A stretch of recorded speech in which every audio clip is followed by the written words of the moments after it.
Po niekoľkých rokoch vystavujeme v rámci programu Cieľovecké dni v Terchovej miestnej galérii výstavu drevorezieb.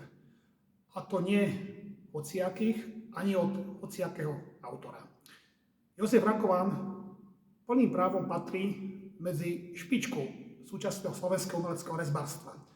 A výstava, ktorá je nainštalovaná tu v Galérii umenia Terchovskej, to jednoznačne potvrdzuje.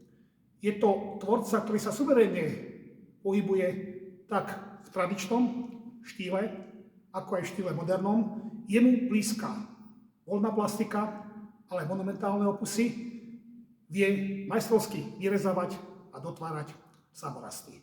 A čo je kľúčové z pohľadu Cieľoveckých dní, je jazda skutočnosť, že veľkú časť vystavovanej produkcie tvorí sakrálna časť tvorby tohto rezbára, vrcholného predstaviteľa chýrnej štiavnickej školy zo Štiavnika. A práve sakrálna tvorba je tá línia, ktorá tejto výstave dodáva nádych hlbokej symboliky s našim podujatím. S našimi dňami slovenskými, ktoré tento rok majú svoje 35. pokračovanie.